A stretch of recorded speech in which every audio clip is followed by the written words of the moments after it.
एक चीज और समझ लो, बॉन्ड लाइन स्ट्रक्चर्स।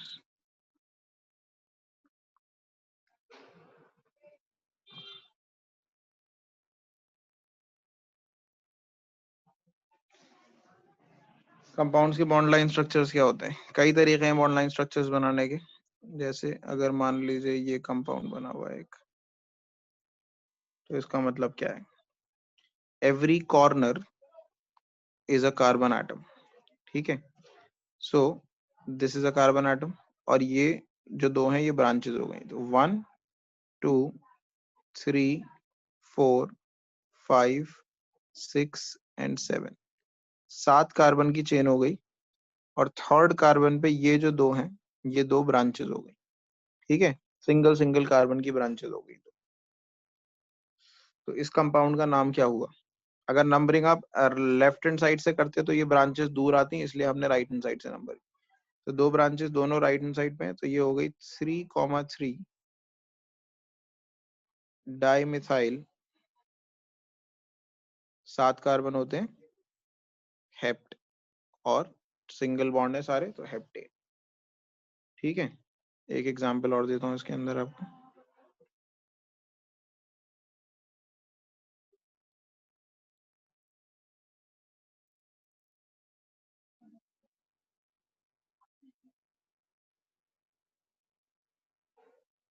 तो अगर ये बना रखा है स्ट्रक्चर, ठीक, तो किस तरीके से नंबरिंग होगी? सबसे पहले हाई प्रायोरिटी होती है डबल बॉन्ड की।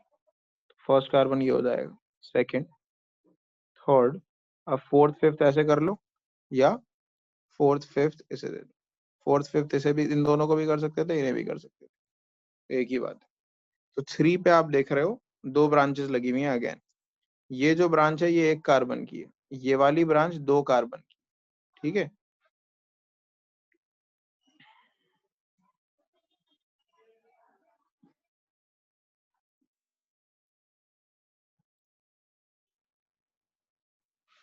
तो 3 पे दो ब्रांचेस हैं, एक कार्बन की ब्रांच है और एक 2 कार्बन की ब्रांच है। तो 3 पे इथाइल है एक, तो 3 इथाइल, और 3 पे ही मिथाइल है, 3 मिथाइल। फिर सब प्रीफिक्स हो गए, फिर आएगा वर्ड रूट। 5 कार्बन की चेन है, पेंट। डबल बॉन्ड अगर है तो उसकी पोजीशन, फर्स्ट कार्बन पे डबल बॉन्ड है तो 1, और क्या होता है डबल बॉन्ड के लिए suffix? Ene, E N. 3 ethyl, 3 methyl, pent, 1 ene. एक तरीके से और बना सकते हैं इनको।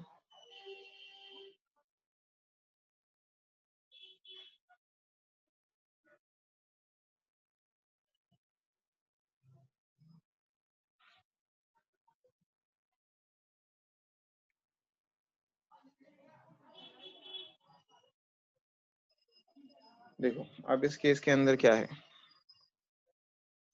Longest continuous chain, double bond include होना जरूरी है। तो ये हो सकती है ऐसे करके, ऐसे करके, ऐसे। This could be your longest continuous chain, और कोई पॉसिबिलिटी नहीं है। ठीक है, this will be your longest continuous chain. अब इस लॉन्गेस्ट कॉन्टिन्यूस चेन में किधर से नंबरिंग करें? अगर यहाँ से करें 1 2 3, 3 पे डबल बॉन्ड आ जाएगा। अगर नीचे से करें 1 2 3, 4 पे डबल बॉन्ड आएगा। तो ऊपर से ही करनी चाहिए नंबरिंग, 1 2 3 4 5 6 एंड 7। अब ब्रांच देखिए,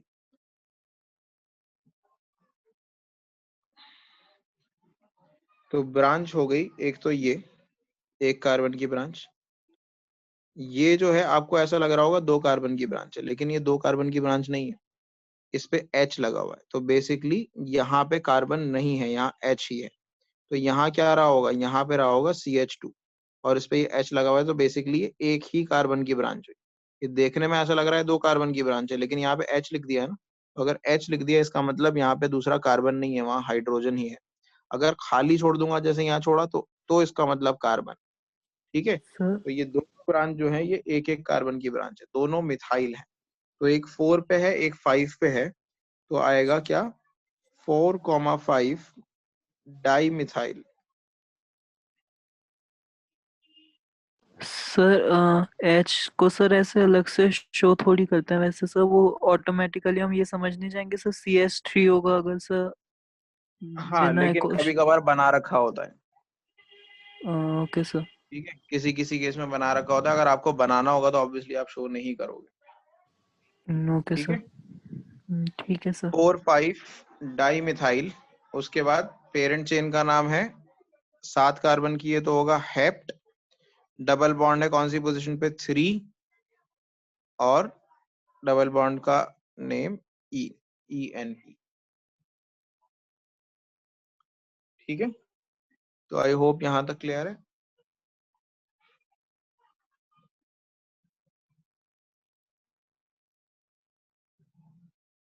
अगर ये बना हुआ है स्ट्रक्चर,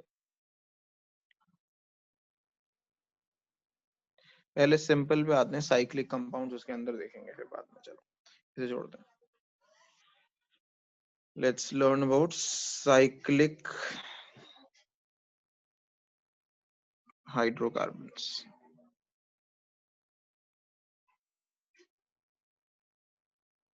साइक्लिक हाइड्रोकार्बन्स मिनिमम 3 से बनेंगे।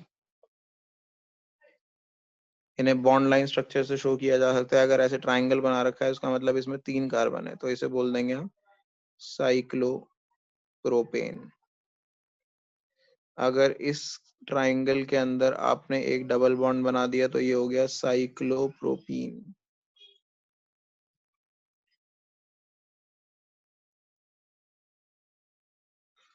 अगर इस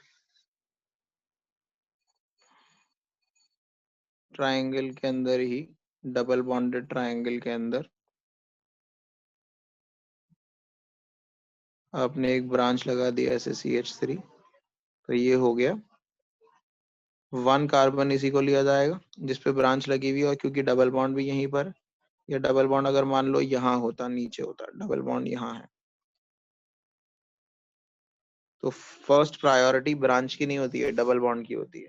तो डबल बॉन्ड को 1 नंबर मिलता। अब चाहे इधर से 1 और 2 करो, या फिर ऐसे 1 और 2 करो, एक ही बात है। तो 1 2 3, तो ब्रांच आपकी 3 पे आई, तो ये होगा 3 मिथाइल साइक्लो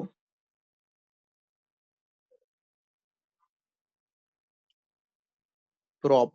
साइक्लोप्रॉप हो गया इसका वर्ड रूट, और डबल बॉन्ड कौन से कार्बन पे है, फर्स्ट पे, तो 1 ईन।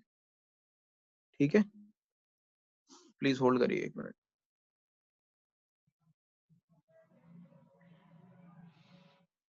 तो इसका नाम हो गया 1,1 डाइमिथाइल साइक्लोहेक्सेन, क्योंकि दोनों ब्रांचेस जो थी वो फर्स्ट कार्बन पे लगी हुई। इसके बाद ये जरा बताइए इसका नाम अपने आप क्या होगा।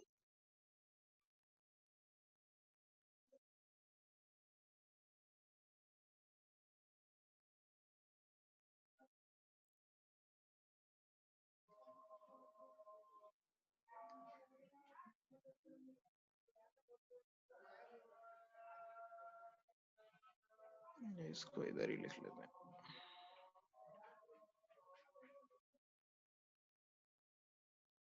हैं। तो इसका नाम क्या होगा बताओ जरा, ट्राई करो अपने आप।